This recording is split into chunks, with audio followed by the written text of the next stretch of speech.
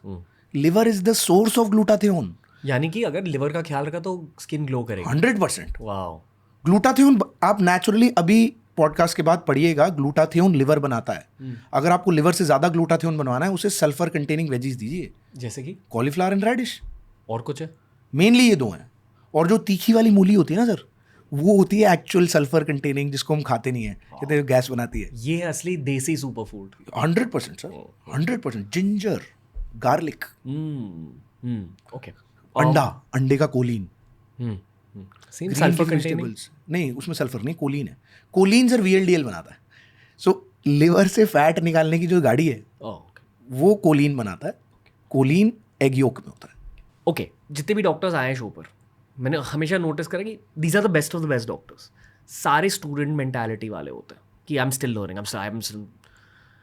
तो उस पर्सपेक्टिव से, based on your practical experience as a gut doctor, recently specially 2020 के बाद किस तरह के गट इश्यूज इंक्रीज हुए हैं जो आपने एक्सपेक्ट नहीं किया था एज अ मेडिकल स्टूडेंट कि ये होगा मेरे करियर सर? 2020 के बाद तो सबसे अनएक्सपेक्टेड चीज हुई थी ना हेल्थ में. हाँ, बट उसने तो हिलाई सर, उसने मेंटल हेल्थ ही हिला दी.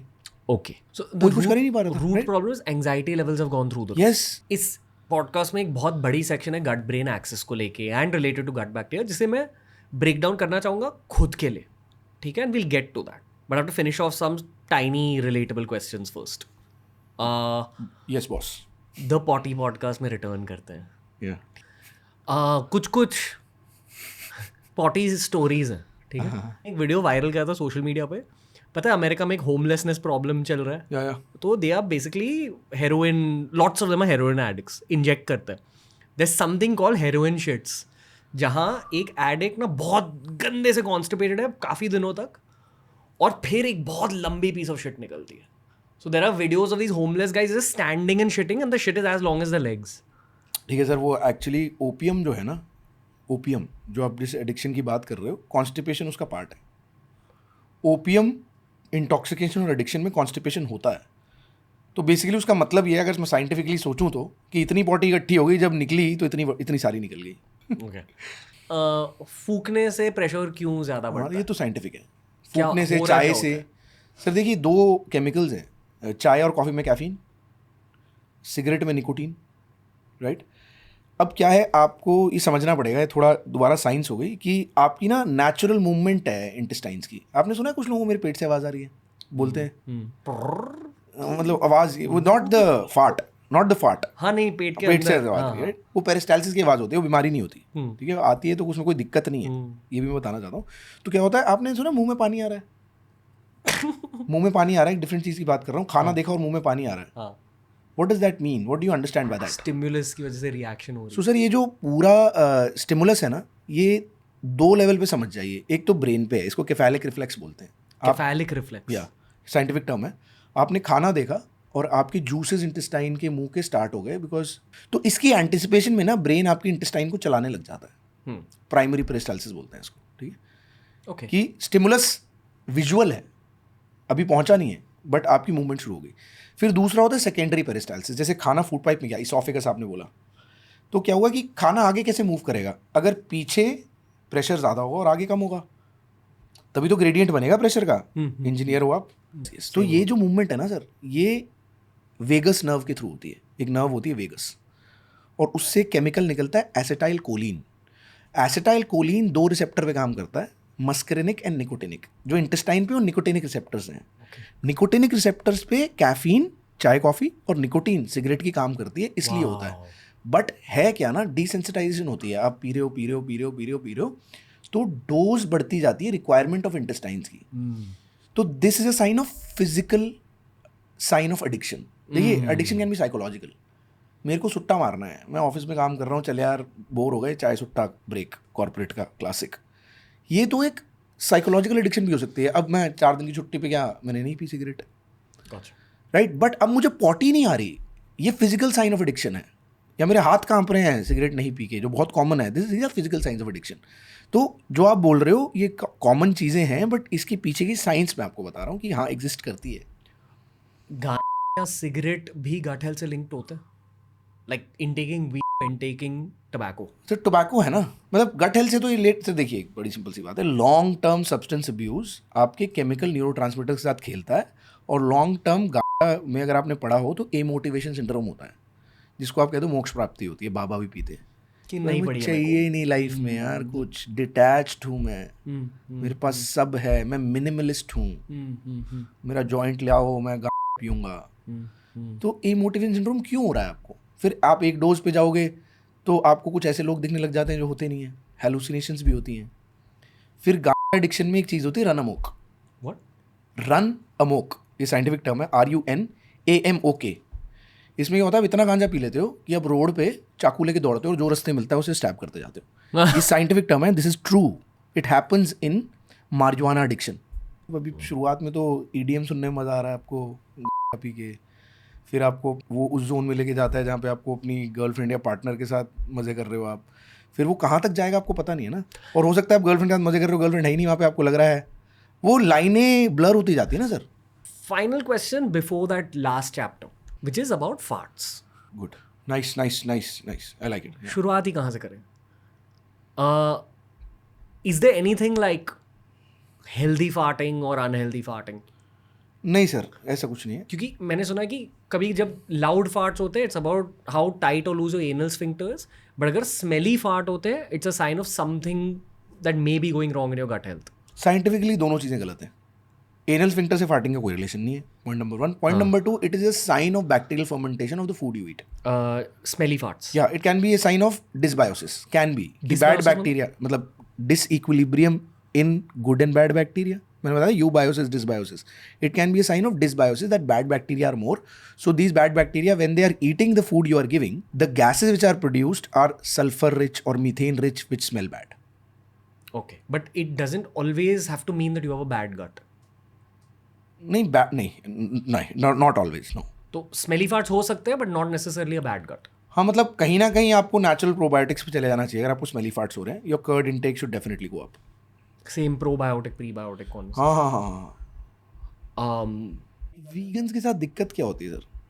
मतलब what is the major problem with vegans nutritionally? हाँ, अब आप इतने पॉडकास्ट कर चुके हो, आप बिल्कुल मेडिकल हो गए हो, तो फोर्टिफाइड फूड्स चाहिए होते हैं इनको, तो एक्चुअली तो आप सप्लीमेंटेशन में चले ही गए ना। मतलब B12 सर कौन बनाता है? ये आपके बैक्टीरिया से रिलेशन है। आप बताओ आज से 100 साल पहले कैसे जाता था B12 आपके शरीर में? मास, ग्राउंड कंटेमिनेशन ऑफ वाटर, मिट्टी से। ये बैक्टीरियल प्रोडक्ट है, बैक्टीरियल फर्मेंटेशन का प्रोडक्ट है सर B12। ये पेट में गाय, गोट, इन सब के पेट में जो बैक्टीरिया रहता है वो B12 बनाते हैं। एज इन जब आप नॉनवेज खाते हो वहां से B12 मिल रहा है? वो भी बैक्टीरिया ही प्रोड्यूस कर रहा है। Okay, गट okay. वो जो उनकी गट का बैक्टीरिया है, प्लांट्स को इस सबसे कोई लेना देना नहीं है, तो इसलिए प्लांट में B12 नहीं होता है। हाँ, मतलब the overarching thing is for a vegan you have to supplement your for B12 and D3. क्योंकि जो आप वेजिटेरियनिज्म में कम से कम डेयरी की सपोर्ट थी, डेयरी में बैक्टीरिया थे जो B12 बनाते हैं, डेयरी में B12 नहीं होता। एक नैरेटिव है वीगन प्रोसेस्ड खाने को लेकर कि ये जो आर्टिफिशियल मीट्स बन रहे हैं which are vegan and generally vegan products, lots of people are very against it क्योंकि उनके लेबल्स पर बहुत मिस्टीरियस चीज़ें लिखी जाती है, स्टेबलाइजर 1 2 3। सर मैं किसी वीगन को ना पर्सनली जानता नहीं हूँ, बट जब मैं जानूंगा ना मैं उसके साथ एक पॉडकास्ट करूंगा, अपना नया शो करके एक वीगन को लाऊंगा मैं उसमें। मैं समझना चाहता हूँ क्योंकि मेरे को साइंटिफिकली समझ नहीं आता कि एनिमल को मारा तो बुरा किया, प्लांट को मारा तो बुरा नहीं किया, ये मेरे को समझ नहीं आता। आई कम from a Brahmin family, I am the only non vegetarian of my family out of pure science. My wife does puja more than 5 times a day, pure vegetarian, she has different utensils for me, different kitchen for me to make food when non-veg has to be made. So that's the kind of family I come from, you get that? But मैं आपसे एक सवाल पूछ रहा हूँ, simple सवाल, world में tell me the percentage of countries which are pure veg. No country, 0%. So if you tell me the whole world is wrong, मुझे कोई दिक्कत नहीं है, बट मैं कह रहा हूँ कि आई रिस्पेक्ट योर इमोशंस और व्हाटएवर, जो भी बंदा है, बट साइंटिफिकली शायद ऐसा कुछ होता तो पूरा वर्ल्ड ही गलत था। आपने वो सुना है आर्टिफिशियल मीट? नहीं सुना मैंने sir. It's a very common thing abroad right now कि अगर आप बर्गर खाने जाओगे, almost every burger restaurant has a vegan meet option, but लोगों ने ये नोटिस करा है कि जब वो वाले वीगन बर्गर्स खाते हैं तो अगले दिन उनकी पॉटी ना ब्राइट ग्रीन निकलती है प्लांट की तरह। हाँ हाँ वो ठीक है, वो सर वो मैंने भी देखा है, मतलब कुछ बर्गर्स हैं जिनमें ब्लैक पैटी होती है, ये इंडिया में भी है। क्यों होता है ये कि हरी टट्टी निकलती इतनी हरी? वीगन है ना वो मीट, क्लोरोफिल। ओके। ये बेचारे को मैं तोड़ूंगा नहीं, इसमें जान है ना। तो अगर कैमरा में आ रहा है तो आ रहा है, या तो ये बेचारा ये इसको मैं खाऊंगा तो ग्रीन तो तब भी आएगी। ओके, प्लांट बेस्ड है ना। मतलब पालक पनीर की तरह। हाँ हाँ नहीं, बहुत ज़्यादा पालक खा लिया पॉपॉय की तरह तो हाँ, तो ठीक है, मतलब ग्रीन लैंटर्न। हाँ तो क्या दिक्कत है उसमें? Okay. आप आयरन खा रहे हो तो ब्लैक पॉटी भी तो आ रही है। ओके। और आपने कभी डोमिनोज का चिली चिकन पिज़्ज़ा खाया है या चिली पनीर? सर मैंने पिज्ज़ा खाया मुझे 3 साल हो गए, बट मतलब मुझे याद नहीं है। It's got these like red mirchis, for whatever reason ना वो हमेशा अनडाइजेस्टेड रह जाती है। सर अब वही वाली बात कर रहे हो, कल सुबह व्हाट्सएप आने वाला है मेरे को। कल सुबह मुझे व्हाट्सएप आने वाला है, मैं सर उसकी ना फोटो खींच के व्हाट्सएप स्टेटस और इंस्टाग्राम स्टोरी डाल दूंगा, रणवीर अलाहाबादिया की पॉटी देखो ऐसी होती है। नहीं, मैं तो डोमिनोज खाता ही नहीं। नहीं मतलब मुझे लग रहा है कल पॉटी देखी जाएगी यार, आज कैसे आई, आज मैं देखूंगा। नहीं बट ये ना कि doctor Shubham you told me आज मेरे भी राजमा निकले। लाल मिर्च और मक्कई ये अनडाइजेस्टेड क्यों रहता है? सर आप ना देखिए, मैंने क्या बोला आपको, फाइबर जो था ना वो ओवरऑल डाइजेस्ट होने के लिए बना ही नहीं था। वो आपको दिख गया नहीं तो वो पॉटी के अंदर कहीं ना कहीं था। आप चबा लेते उस राजमा को यार, फिर भी राजमा ही निकलते, वो आपको नजर नहीं आते। उसको देख के आप परेशान हो रहे हो। आप उस जो वो है सर, उसको ना नेक्स्ट टाइम जो भी खाए ना उसे बोलना है क्रश कर ले इसको, आज तो सारी रेड चिली को क्रश करेगा और खाएगा। तो नहीं नजर आएगी। नहीं, कैसा लगता है कॉर्न आपको वैसे? पॉटी में कि वैसे? नहीं, taste of corn. I will not taste it for 3 days now. Okay. I will think about something else. Okay. आज मैं फ्लाइट में बोलूंगा भाई कौन तो नहीं है तेरे पास, वो मत दियो, कुछ भी दे दे। नहीं, ऐसे कुछ आइकॉनिक फूड्स है जो अनडाइजेस्टेड रह जाते तो हैं। फोटो आती, कौन की फोटो भी आई हुई है अपने पास? और क्या क्या दिखा आपको लोगों के फोटोज में? टमाटर भी आया हुआ है सर। टमाटर, राजमा तो बहुत कॉमन है। मतलब जो भी चीज़ आप नहीं चबाई वैसे पहुंच गई वो सेम पास आउट हो गई, फाइबर रिच, क्योंकि पेक्टिनेस तो है नहीं हमारे पास। जैसे लोग डर जाते हैं ये देख के कि अरे कौन, अरे राजमा। वो ना एक नॉर्मल आदमी है, इसको डाइजेशन से कोरिलेट करता है। देखिए मैं ना बहुत पेशेंट से पूछता हूँ, बोलते हैं मुझे खाना डाइजेस्ट नहीं होता, तो मैं बोलता हूँ मुझे ना समझा पहले डाइजेशन होती क्या है। मतलब लोग एक रैंडम लूज चीज़ यूज़ करते रहते हैं सर टर्मिनोलॉजीज़ की ना। मतलब डाइजेशन का मतलब क्या है भाई? डाइजेशन एक कॉम्प्लिकेटेड प्रोसेस है। प्रोटीन की डाइजेशन का पाथवे अलग है, कार्बोहाइड्रेट का अलग है, फैट का अलग है, B12 का बिल्कुल अलग है। ठीक है, आपको पता है प्रोटीन में B12 नहीं होता एनिमल प्रोटीन में, वो एनिमल प्रोटीन से बाउंड होता है। As in you can intake it through eating animal protein. Animal protein में वो बाउंड है, और उसे अब्जॉर्ब करने के लिए एनिमल प्रोटीन से अलग कौन करता है? आपका पेट का एसिड। अब मैं आपको और कंफ्यूज नहीं करना चाहता, पर आपके खाने के साथ साथ सैलिवा से एक R बाइंडर जाता है। तो जब गैस्ट्रिक एसिड उसे प्रोटीन से हटाता है तो B12 R बाइंडर से मिलता है। अब वो स्मॉल इंटेस्टाइन में जाता है, ठीक है। अब स्मॉल इंटेस्टाइन में जाके उसे पैनक्रियाटिक एंजाइम्स R बाइंडर से हटाते हैं, फिर वो इंट्रिंसिक फैक्टर जो पैराइटल सेल्स बनाते हैं स्टमक के, उससे जुड़ता है। और ये इंट्रिंसिक फैक्टर इंटेस्टाइन की आइलियम में अब्जॉर्ब होता है, B12 नहीं अब्जॉर्ब होता। उसने इतने प्रोटीन यूज़ किए हैं B12 ने, पहले एनिमल के फिर आपकी बॉडी के, और आप कह रहे हो आपको डाइजेस्ट नहीं हो रहा। मैं तो आपको बता दूंगा, कल सुबह मैं आपको व्हाट्सएप करूंगा मुझे B12 कैसे अब्जॉर्ब होता है, दोबारा बताओ। नहीं याद होगा आपको, मैंने 100 बार पढ़ा होगा, तब मुझे इतना रैंडमली ऑफ द बीट याद है कि ऐसे अब्जॉर्ब होता है। तो लोग इसे कोरिलेट करते हैं डाइजेशन से। एक सवाल है जो मेरा खुद का बायो नर्ड सवाल है, ठीक है। As a doctor first year MBBS में आप लोग बॉडीज को काटते हो? बिल्कुल काटते हैं, ठीक है, और फिर देखते हो कि अंदर क्या है। बिल्कुल। और ये कहा जाता है कि स्मॉल इंटेस्टाइन मीलो लंबी होती है। नहीं सर, टेनिस कोर्ट जितनी लंबी होती है, tennis 6 to 8 metres small intestine. हाँ, अगर स्मॉल इंटेस्टाइन को मैं बॉडी से बाहर निकाल के ज़मीन पे रखूंगा तो एक टेनिस कोर्ट बन जाएगा। Okay, that's also quite a lot. So the small and large is not on the length. Small intestine is way longer than the large intestine. It's on the diameter. हाँ, okay. Churn करना है ना food sir, तो small intestine का diameter churning के लिए पतला है। समझ रहे हो? लार्ज इंटेस्टाइन को स्टूल बना के बाहर फेंकना है, तो अगर उसका लूमेन बड़ा नहीं होगा तो आपकी वो लंबी वाली पॉटी नहीं आएगी ना। फिर हम बात कैसे करेंगे? ओके, तो large intestine is shorter in length, larger in diameter. Small intestine is longer in length, smaller in diameter. Body भी एक मशीन है। बिल्कुल है। What's the logic of making the small intestine that long for the machine? Sir 3 part है. First part डोडनम है जहाँ पे iron और कैल्शियम अब्जॉर्ब होता है. ठीक है. ये पार्ट है जहाँ पे सीलियाक डिजीज में डैमेज होता है, इसलिए आयरन डेफिशिएंसी सीलियाक डिजीज में होती ही होती है. डिफरेंट न्यूट्रिएंट्स डिफरेंट पार्ट से अब्जॉर्ब होते हैं. B12 आइलियम से अब्जॉर्ब होता है. आइलियम वो पार्ट है जो लार्ज इंटेस्टाइन से जुड़ता है, और जेजुनम से सब कुछ अब्जॉर्ब होता है. अब मैं आपसे एक सवाल पूछने वाला हूँ, मैक्सिमम वाटर कहाँ अब्जॉर्ब होता है? Probably small intestine. You are the first person, even in doctors, they are never able to give this correct answer. They think क्योंकि वाटर अब्जॉर्ब करके पॉटी लार्ज इंटेस्टाइन बनाती है, लार्ज इंटेस्टाइन में absorb होता है. आपको पता है एक दिन में टोटल कितना फ्लूइड जाता है हमारे इंटेस्टाइन में, स्मॉल इंटेस्टाइन में? 9 litre. Even if you're not drinking water. Yeah. Diet comprise only 1.5 to 2.5 liters. Pancreatic fluid 2.5 liters, saliva 1.5 liters. अच्छा सलाइवा भी. हाँ, सारा जा रहा है, लिक्विड ही तो है उसके अंदर. वाह. सब जा रहा है, तो 9 लीटर पहुंचता है स्मॉल इंटेस्टाइन में. Okay. अब इसको 7.5 लीटर को स्मॉल इंटेस्टाइन अब्जॉर्ब करती है. बचा 1.5 लीटर. 1.5 लीटर में से 1.4 लीटर लार्ज इंटेस्टाइन अब्जॉर्ब करता है. सिर्फ 100 ml वाटर लॉस होता है आपके नॉर्मल स्टूल में.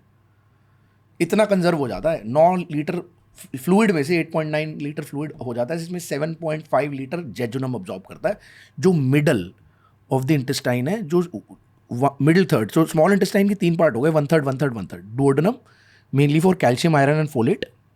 Jejunum for everything, water, fats, carbohydrate, protein. Ileum mainly bile acids and B12. Got it. Right. तो ये बहुत इंट्रिकेट है, बहुत सेंसिटिवली रेगुलेटेड है, और गुड बैक्टीरिया, जो एक्चुअल गुड बैक्टीरिया, वो स्मॉल इंटेस्टाइन में जीते हैं. तो जब हम कह रहे हैं gut microbiome, we mainly talking about small intestine. What does a microbiome mean, sir? Ecosystem of bacteria. So yes, so you have to understand why this term was given. Now this is very important and you need to understand. Genome क्या होता है sir? Collection of a person's genes. 50% from your dad, 50% from your mom, 100% of you is your genes. It is a footprint. आपका genome independent है. Genome 2 ही individuals में same हो सकता है. किसमें? ट्विंस. आइडेंटिकल ट्विंस, जिनका फिंगरप्रिंट भी सेम होता है. जिनका फिंगरप्रिंट भी सेम होता है, उनका जीनोम भी सेम होता है. ठीक है. Microbiome is your microbiome footprint. इसलिए माइक्रोबायोम नाम दिया गया है. हर इंसान का एक फुटप्रिंट है उसके गट बैक्टीरिया, और वो उसी इंसान के हैं, बट वो विद टाइम चेंज हो सकते हैं. किस किस चीज़ पे आपके गट माइक्रोबायोम डिपेंड करता है? The way you were born, whether through your mom's vagina और वाया सिजेरियन सेक्शन. क्योंकि फीमेल के वजाइना में अलग बैक्टीरिया है, वो बच्चा लेते हुए आ रहा है. फीमेल की स्किन पे अलग बैक्टीरिया है. फिर पैदा होते ही, जो इंडिया का एक बहुत बड़ा रिचुअल है, माँ के दूध के पहले हनी देना, बहुत कॉमन है. आप पूछना, आपको बता देंगे, बहुत कॉमन है. If you I don't know if you know और not. First thing is given honey. Honey दी कि नहीं दी? हनी देना साइंटिफिकली बहुत गलत है. हनी देने से बच्चों को एक बीमारी अर्स्टवाइल हो रखी है, बहुत सारी डेथ्स भी हो रखी हैं, इसे बॉटुलिज्म बोलते हैं. Botulism, yes. Clostridium botulinum, BOTULISM. Clostridium botulinum Honey को इन्फेक्ट करता है, और वो इन बच्चों को काफ़ी सीवियर इन्फेक्शन करता है, डेथ भी कर सकता है. For good gut bacteria, good health, good immunity, everything good, the baby should get the first milk of the mother, जिसको कोलोस्ट्रम बोलते हैं. बहुत कॉमनली इंडिया के गाँव में बहुत जगह कोलोस्ट्रम को फेंक दिया जाता है कि पहला माँ का दूध डिफेक्टिव होता है, नहीं देना बच्चे को, जो सबसे बड़ी गलती है. Superstition. Yes, it is the biggest mistake. Giving honey is a mistake, but not giving the first breast milk of a mother is the biggest mistake. For gut health in the long for term. For every health, for immunity, for survival, vitamin A सबसे rich होता है colostrum में, right? तो अब ये 3 factor मैंने आपको birth के बता दिए, और ये भी कितनी देर बाद पहला मिल्क मिला. बच्चे को पैदा होते ही मिल्क देना चाहिए माँ का. ठीक है. तो मोड ऑफ डिलीवरी, माँ के दूध के पहले हनी दिया नहीं दिया, माँ का फर्स्ट दूध दिया नहीं दिया, colostrum, the first milk coming from the mother's breast after birth, वो दिया कि नहीं दिया, और बच्चे को रिकमेंडेड एक्सक्लूसिव ब्रेस्ट फीडिंग की कि नहीं की. कितना रिकमेंडेड है सर बच्चे का एक्सक्लूसिव ब्रेस्ट फीडिंग? कि ब्रेस्ट मिल्क के अलावा कुछ देना ही नहीं है 6 महीना. एब्सोल्यूट रिकमेंडेशन है for a healthy newborn. For 6 months he should get nothing except mother's milk. Upper ceiling क्या है इस पे? अपर सीलिंग तो 1.5-2 साल तक बच्चा ब्रेस्ट फीड कर सकता है, बट 6ठे महीने पे you can add top feed. अब एक्सक्लूसिव ब्रेस्ट फीडिंग हुई कि नहीं हुई? फिर एक्सक्लूसिव ब्रेस्ट फीडिंग अगर नहीं हुई तो टॉप फीड कब ऐड करी? Wow, okay. अगर 6 महीने की नहीं हुई तो कब ऐड करी? अब बच्चा बड़ा हुआ, वो मिट्टी में खेला कि नहीं खेला? एंड मिट्टी में खेलना एक अच्छी बात है. सर अर्स्टवाइल इंडिया में बहुत सारी बीमारियां इसलिए नहीं हुई, इसको हाइजीन हाइपोथेसिस बोलते हैं, क्योंकि हम मिट्टी में खेले थे इसलिए हम इम्यूनिटी स्ट्रांग मानी जाती है. और बहुत सारी बीमारियां वेस्ट डेवलप्ड वर्ल्ड में हुई हैं क्योंकि वो उन बैक्टीरिया को अभी एक्सपोज ही नहीं हुए. तो जब पहली बार वो बैक्टीरिया आए तो बॉडी को पता ही नहीं था कि कैसे डील करना है. It's like vaccination. It's like हम पानी पूरी डाइजेस्ट कर पाते हैं बट फिरंग नहीं. हाँ बिल्कुल बिल्कुल वैसे वाला, बिल्कुल सही पकड़े हैं. हाँ. बिल्कुल सही पकड़े हैं. ठीक है, तो अब ये हो गया. कहाँ तक पहुँचे हम कि आपने अगर ऐड किया कब किया, मिट्टी में खेले नहीं खेले, अब आप बड़े हो गए, आपने स्मोकिंग करी, अल्कोहल पिया, गांजा पिया, जो ये सब किया, ये आपकी गट माइक्रोबायोम को इफेक्ट करता है. Antibiotic exposure, number of times antibiotic exposure, length of antibiotic exposure, ये सब इतना सेंसिटिव है. से if you been very bad about it कि आपका गट बायोम खराब है, is there a way in adult life to reboot it fully and make up for lost time? मतलब you can do your best but what is done is done. अगर कुछ bacteria अब आप naturally जो loose कर दिया आपने वापस नहीं आए, पता भी नहीं लगेगा. इसलिए ना बहुत लोग गट माइक्रोबायोम टेस्ट करते हैं और इसको एडवोकेट भी करते हैं. मैंने कुछ डॉक्टर्स को बोलते हुए सुना है. मतलब ये मिसगाइड करने का तरीका है. गट माइक्रोबायोम के बारे में हमें पता ही नहीं है कि हमें पता भी है कि नहीं पता है. जो रिसर्च कर रहे हैं उनको ही नहीं पता है. डॉक्टर्स को किसने बताया, मैं जानना चाहता हूँ. It's become a very common non medico conversation. Yes, with uncles I have seen. हर किसी में सर. जेनजी का तो बहुत ही कॉमन है. Oh really? या नहीं, मैंने अंकल्स में बहुत नोटिस करा है कि they will give lot of nuance diet advice saying it's good for your microbiome. Like बहुत कुछ है इसमें. पोमोग्रेनेट खाओ, ये मत खाओ वगैरह. ब्लैक होल है सर, कितना भी डाल लो गायब ही हो जाता है, उनको खुद नहीं याद होता. So you're saying as a gut doctor कि माइक्रोबायोम टेस्ट सियापा है? मतलब क्यों कर रहे हो, मतलब क्या सर इस सब से मिल क्या रहा है, मतलब I have no idea. It's not scientifically backed. No. Wow. Food allergy tests and gut microbiome tests are the biggest scams of our market today. Okay. And anyone has a problem can come to me and talk to me about it. We'll talk scientifically. I might charge you because my time is precious. So be ready for that. Okay. अच्छा ये continue करो. The timeline of the human life, it depends on your adult lifestyle. हाँ मतलब adult life में अब हो सकता है आपने पहली बार स्मोक 40 साल पे किया तो इफेक्ट अलग होगा, 16 साल पे किया तो अलग होगा.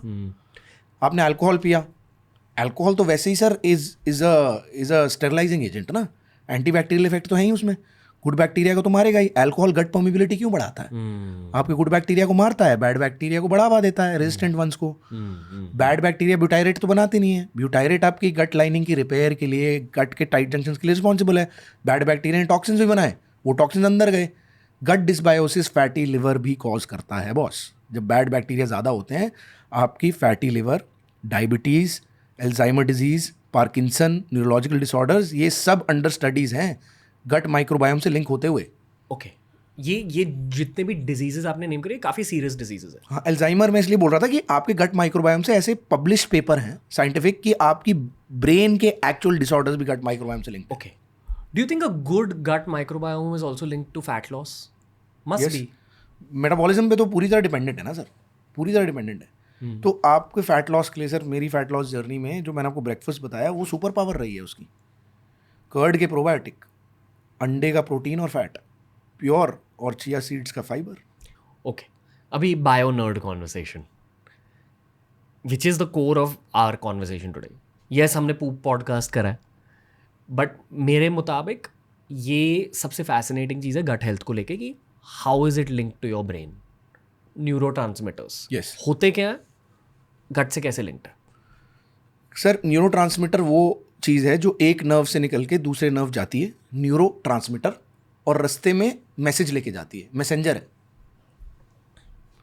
गट से प्रोड्यूस. सर आपने जेट लैग का नाम सुना है? क्या होता है? अच्छा वो क्यों होता है ये तो पता ही है. अमेरिका गए, नींद इंडिया के 11 बजे आ रही है, वहाँ पे सुबह 11 बजे हुए हैं. क्यों होता है? क्योंकि आपकी स्लीप होती है मेलेटोनिन रिलीज की वजह से, और मेलेटोनिन रिलीज अफेक्ट होती है धूप की वजह से. वाह. कभी आपको खाना खाने के बाद नींद आई है? हेवी मील नींद क्यों आई है? Melatonin is converted from serotonin by an enzyme called para-N-methyl transferase. Okay. So in the morning, the serotonin is max, your alertness is max, your mood is good. Serotonin is linked to mood. Low mood, depression. Fluctuating mood, anxiety. Fluctuating serotonin, anxiety. Yes. Okay. ठीक है, अब आप देखिए ना, anxiety depression में सबसे पहले क्या जाता है आपका? नींद। क्यों? क्योंकि सेरोटोनिन ही ढंग से नहीं है, तो मेलाटोनिन ढंग का नहीं बना।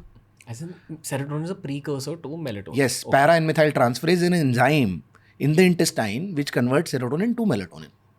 Okay. ठीक है, तो अब क्या है, इस पूरी प्रोसेस को दोबारा 3 से 5 दिन लगते हैं जेट लैग को सेटल होने में, सेरोटोनिन मेलाटोनिन बैलेंस को ठीक होने में। तो आपको नींद तो दिमाग से आ रही है, पर सेरोटोनिन गट से आ रहा है, और गट ही सेरोटोनिन को मेलाटोनिन में कन्वर्ट कर रही है। आप जब हेवी मील ले रहे हो, para and methyl transferase activate हो रहा है, सेरोटोनिन मेलाटोनिन में कन्वर्ट हो रहा है, आपको नींद आ रही है। सबसे पहले आपकी नींद ठीक की जाती है जब आपको SSRI, जो आप बात कर रहे थे, साइकेट्रिस्ट वाली दवाइयाँ जो हम भी यूज़ करते हैं IBS में, नींद ठीक होते ही, सेरोटोनिन बैलेंस होते ही आधे सिम्टम पेशेंट के गायब होते हुए नजर आते हैं। So what does me coming on the TRS show, जो एक कॉर्पोरेट अस्पताल में काम कर रहा है एज अ नोबडी, उसको TRS में बुलाया जो कभी सोचा नहीं था। What does it give me? Dopamine, excitement. Now I come to the TRS third time, fourth time, it becomes normal. I am looking towards something else, the new dopamine. The problem of Gen Z, the problem of why we have to create Instagram reel hooks to actually hook them, कि भाई देख मैं बढ़िया हूँ, तू तो पहले 3 second में जज कर रहा है, ले डोपामिन मैं दूंगा तेरे को। ब्लैक कॉफी वो जहर है जो आपको जान देती है। ये सुन के उनने पूरी रील देखी तो हम 12-13 मिलियन पहुंचे। ये नहीं बोला होता तो शायद देखते ही नहीं, उनको ब्लैक कॉफी से मतलब ही नहीं था। वो तो जहर, और उसमें पड़े, उसमें आधे कमेंट तो ऐसा जहर थोड़ा है, अमृत है। तो दुनिया डोपामीन सेंट्रिक बन गई है। तो मैंने आपसे एक सवाल पूछा था, दोबारा पूछ रहा हूँ। आप एक ओलंपियन हो, गोल्ड मेडल जीता, आपको डोपामीन मिला, अब आपको एक और चाहिए। आपने वहाँ रुक के उस मोमेंट को तो एंजॉय किया ही नहीं, स्थिरता तो है ही नहीं ना, आप अगला डोपामीन ढूंढ रहे हो। नॉर्मल हो गया ना सर ये। याद करिए, मेरी डॉटर कहती है आप एरोप्लेन से जा रहे हो, मुझे वीडियो कॉल करना, मुझे एरोप्लेन से डर लगता है। मैंने कहा तो मेरे साथ मलेशिया गई तो थी, क्योंकि मैं छोटू बच्चा था, मुझे तो याद ही नहीं है। मेरे को भी फीलिंग थी। आज एयरलाइन में ट्रैवल करना बहुत नॉर्मल हो रखा है, अब लगता है चार्टर्ड प्लेन चाहिए, वो डोपामीन है। हर इंसान जो डोपामिन ढूंढ रहा है, वो कहीं ना कहीं अपने नॉर्मैलिटी को एंजॉय नहीं कर रहा है, उसकी वजह से उसका सेरोटोनिन हिल रहा है। ये साइंटिफिकली प्रूवन है। Logic of addictions of any kind. Yes, पहले 30 से 60 ml जब विस्की जाती है आपको, तो डोपामिन तो आता है, फिर आप उसे डोपामिन को चेस करते करते आधी बोतल पीते हो। अब ये सब गट माइक्रोबायोम से लिंक्ड कैसे है, और जनरली गट से लिंक कैसे है? सर, आप अल्कोहल को लिंक कर देते हैं, अल्कोहल ने गुड बैक्टीरिया मार दिया आपके। अल्कोहल एक एंटीसेप्टिक तो है, आप जो आधे एंटीसेप्टिक्स आप स्किन पे लगाते हो चोट पे, उन पे अल्कोहल तो होता है।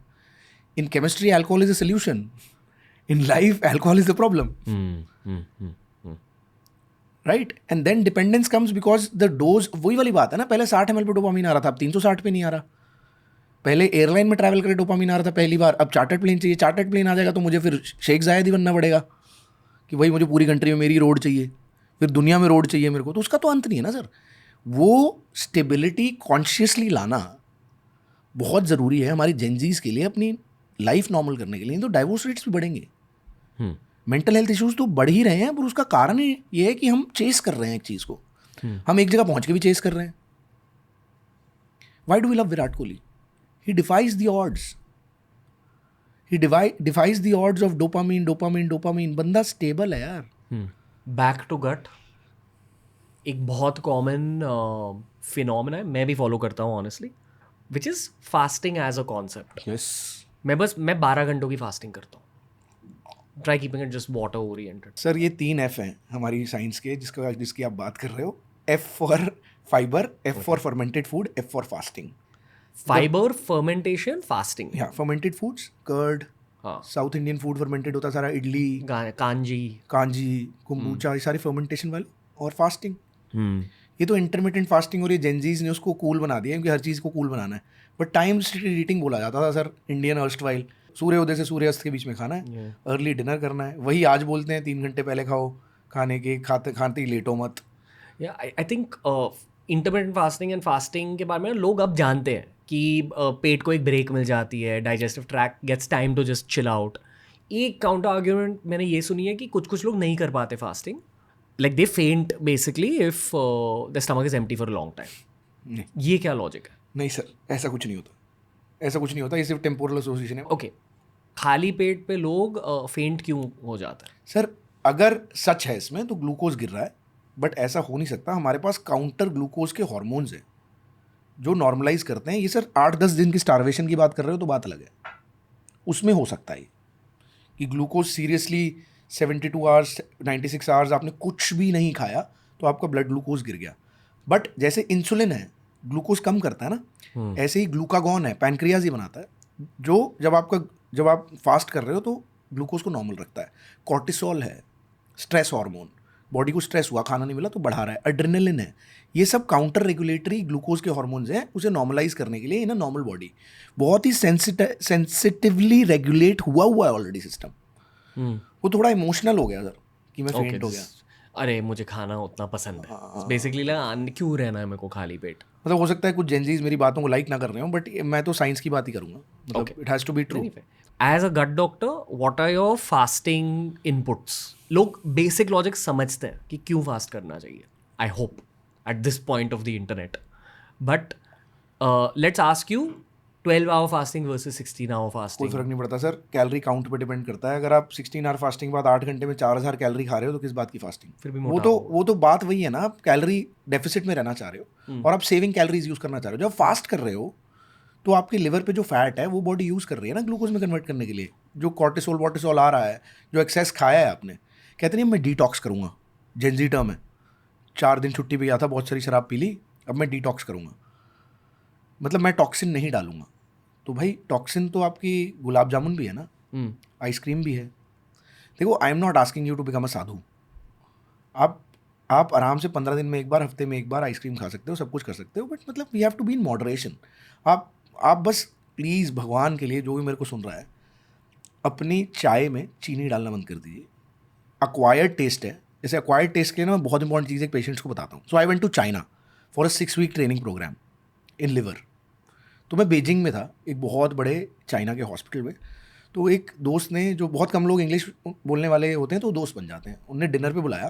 सो they served me snake, cooked snake, and I lost it. I literally lost it. I asked them for dal chawal, they had no way of cooking it. So they said that we can make you some chicken और whatever, and they try to feed me well, but वो taste भी नहीं आया मेरे को। मैं बहुत सोचा इस बारे में। 6 महीने बाद वो इंडिया में था, मैंने अपने घर पे उसे दाल चावल दी। वो कहता मेरे को सांप दे दे। सो द पॉइंट इज, अगर मैं वहाँ पैदा हुआ था मेरे लिए वो नॉर्मल होता। It's not like this is the only truth of life. Acquired taste है, ऐसा नहीं कि स्वीट टूथ है आपको, नहीं भाई, आपने बचपन से चीनी खाई है। और सारे डॉक्टर्स यही कहते हैं। So sugar is as bad as nicotine and worse than alcohol. Just a legal drug. Yes, sugar को अवॉइड करिए। और फास्टिंग में एक और चीज़ बताता हूँ, जो लोग नहीं कर पा रहे, मैंने ब्लैक कॉफ़ी को एक्सप्लॉइट किया है to kill my appetite when I was fat. मैं, ये कोई साइंस नहीं है इसके पीछे, पर मैं हर मील के 30 से 45 मिनट पहले ब्लैक कॉफ़ी पीता था। क्यों? सर मेरा सिग्निफिकेंट कैलोरी इंटेक कम होता था।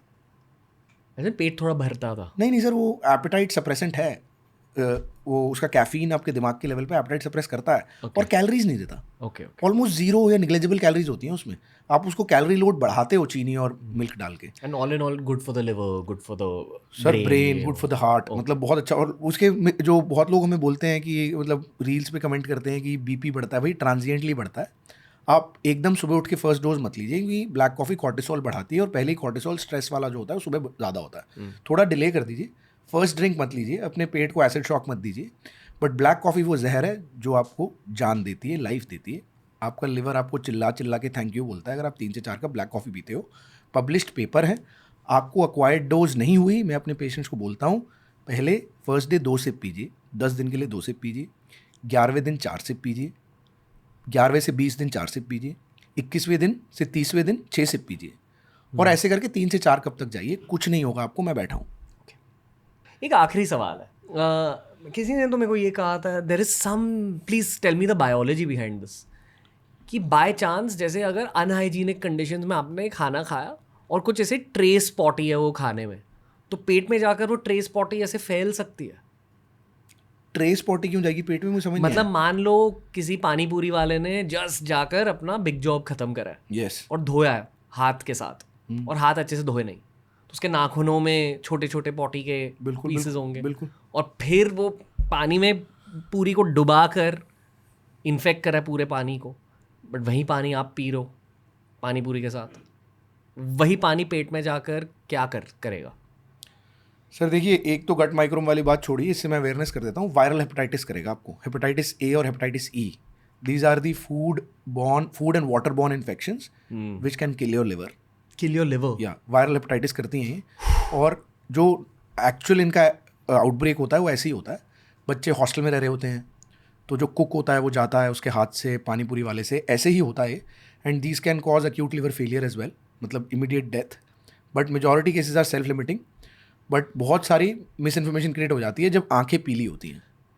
तो ये जो आप दिक्कत दे रहे हो ना, this can create actual havoc in a persons life. तो स्ट्रीट फूड गाइडलाइंस क्या होनी चाहिए?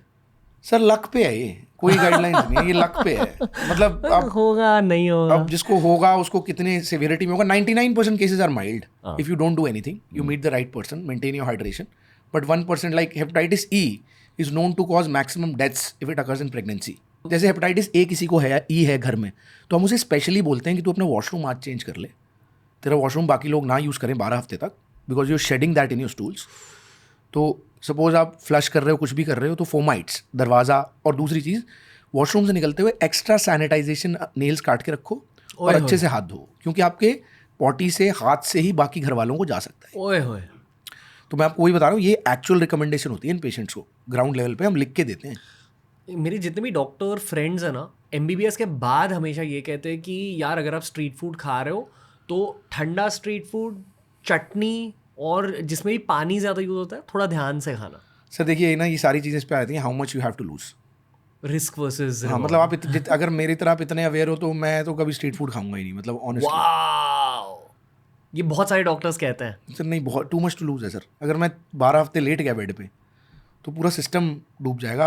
आपकी तरह मैं भी एक सिस्टम लेके चल रहा हूँ ना, ओए होए। टू मच टू लूज है। एंड द कल्प्रिट इज पानी पूरी, पुचका।